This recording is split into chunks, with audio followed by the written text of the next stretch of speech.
Hello दोस्तों, क्या क्या खबरें आ रही हैं। कोई जा रहा है, कोई आ रहा है, कहीं धरती हिल रही है। तो इन सब खबरों पे बात करें क्या क्या क्या खबरें रही। आइए शुरू करते हैं।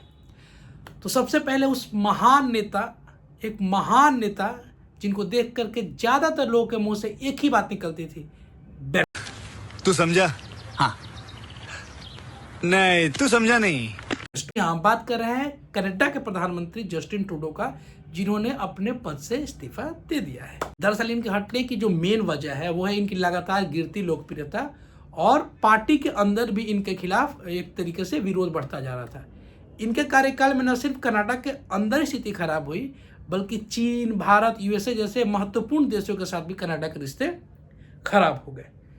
ऐसे ही नेता के बारे में कहा जाता है कि ये बात करते हैं रात भर और काम करते हैं। अरे बाप रे, ये तो धोती खोल रहा है। ट्रूडो के हटने के साथ ही विश्व के तमाम नेताओं के रिएक्शन आने शुरू हो गए।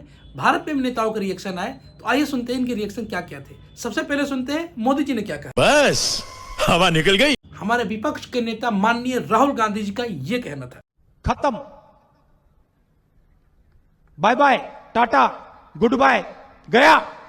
ट्रूडो पे सवाल भारत के एक प्रसिद्ध नेता नीतीश जी से ही पूछा गया। सुनिए नीतीश जी क्या कह रहे हैं। जीवन भर हम किसी भी तरह से उन लोगों के साथ फिर नहीं जाएंगे। एक और नेता का बयान सुनते हैं, अमेरिका के होने वाले नए राष्ट्रपति डोनाल्ड ट्रंप जी का।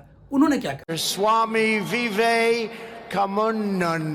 इन सब प्रकरण में भारत की जो स्थिति है, भारत यही चाहेगा कि जो भी अगला प्रधानमंत्री बने, जिस भी पार्टी का बने, वो इन खालिस्तानियों के चुंगल से मुक्त होकर के एक प्रेगमेटिक तरीके से विदेश नीति को अप्रोच करे और भारत के साथ रिश्ते पुनः सामान्य करने की कोशिश करे। ये भारत सरकार की और भारत की यही ख्वाहिश होगी और यही होनी भी चाहिए। दूसरी खबर दिल्ली से है। दिल्ली में आगामी विधानसभा चुनाव के डेट घोषित हो गए हैं। 5 फरवरी को चुनाव होगा और 8 फरवरी के इसके नतीजे आएंगे। तो जैसे डेट का ऐलान हुआ, दिल्ली के कुछ लोगों का और कुछ पॉलिटिकल जर्नलिस्ट के ये रिएक्शन, अभी मजा आएगा ना भिड़ो। सभी दिल्ली वासियों को एक वैधानिक सूचना।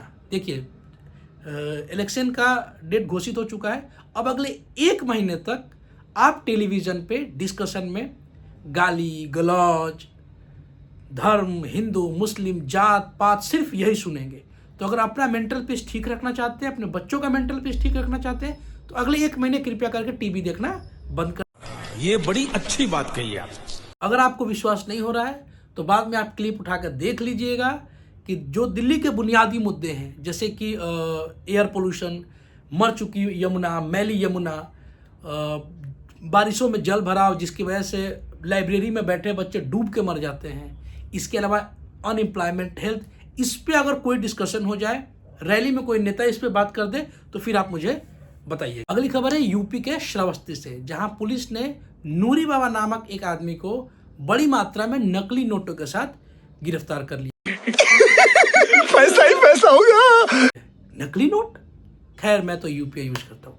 दरअसल पुलिस ने बताया कि इसका असली नाम मुबारक अली है। इसकी 5 बीवियां हैं और ये मदरसे में नकली नोट छापने का काम करता था।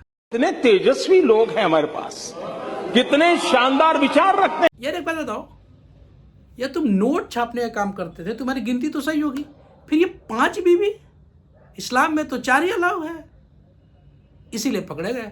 जब नोट गिनने का काम कर रहे हो, नोट छापने का काम करो, गिनती सही नहीं है, बीवी नहीं गिन पाएगी कितना करना था कितना नहीं करना था, यही कारण है कि तुम पकड़े गए। चले चलते हैं आखिरी खबर की तरफ। आखिरी खबर है कि तिब्बत में आज सुबह में भूकंप के झटके महसूस किए गए। तिब्बत और नेपाल, इसके अलावा भारत के बहुत सारे उत्तरी राज्यों में, बिहार, दिल्ली, बंगाल, इन सब जगहों पे भी महसूस किए गए। लेकिन इस भूकंप का एपी सेंटर तिब्बत में रहा और इसलिए वहाँ पे नुकसान ज़्यादा हुआ है। अब तक आई सूचना के अनुसार लगभग 95 लोगों की मौत हो चुकी है और 100 से ज़्यादा लोग घायल हैं। भाई जितने मृतक हैं उनके परिवार को ईश्वर शक्ति दे, हमारी तो यही प्रार्थना है। ये वीडियो अगर आपको पसंद आए तो कमेंट में ज़रूर बताइएगा। कमेंट पे ये भी लिखिएगा कि और किन खबरों को आप सुनना चाहते हैं। अब पसंद आए वीडियो तो चैनल को सब्सक्राइब कीजिए।